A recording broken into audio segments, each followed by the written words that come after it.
So this is our structure we're going to be looking at today. Its name is Pinacolone. Its CAS number is 75-97-8. It has a molecular formula of C6H12O, and from this formula we can derive that there is 1 degree of unsaturation, which is seen here in the double bond. The main functional group of this molecule is a ketone, which is indicated by our carbonyl group and a carbon attached to either side of our carbonyl carbon. The molecular weight of this structure is 100.16 grams per mole. It has a melting point of negative 52.5 degrees Celsius and a boiling point of 101.6 degrees Celsius. Therefore, its physical state at 25 degrees Celsius is a liquid. So now let's look at all of our bond types and hybridization, things like that. So looking at the molecule, if you count, there are 18 sigma bonds. So all of the bonds between the carbons and the hydrogens between each other, and then there's a sigma bond in this double bond. And so our only pi bond is in the double bond. And so we have 5 sp3 hybridized carbons, 1, 2, 3, 4, 5, and we have 1 sp2 hybridized carbon, which is our carbonyl carbon. There are no sp hybridized, and we have 4 methyl groups, 1, 2, 3, 4. In our molecule, we have no methylene or methine groups, and we have 2 carbons that are fully saturated here and here. That is the basic structure of pinacolone and some of its physical properties. Now that we have gone over the different physical properties and the structure of pinacolone, let's take a look and make a model of it using a Snatoms kit. So here I have it, pinacolone and its molecular formula, and from the molecular formula, as I said, you can derive that there is 1 degree of unsaturation, which comes from the double bond on the carbonyl group. And this is our ketone, and then we have 4 methyl groups on it. So let's start by building our carbonyl group.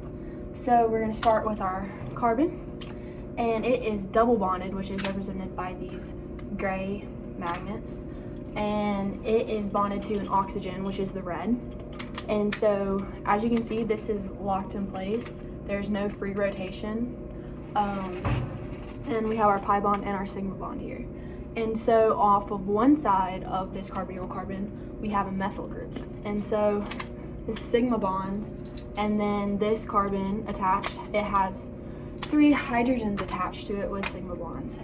And then on the other side of our carbonyl carbon, we have a carbon that is substituted with 3 different methyl groups. So it has no hydrogens attached to it. So this is that carbon, which is this right here. It's going to get harder to see because there's a lot of things attaching and branching off. And so it has its 3 hydrogens as well.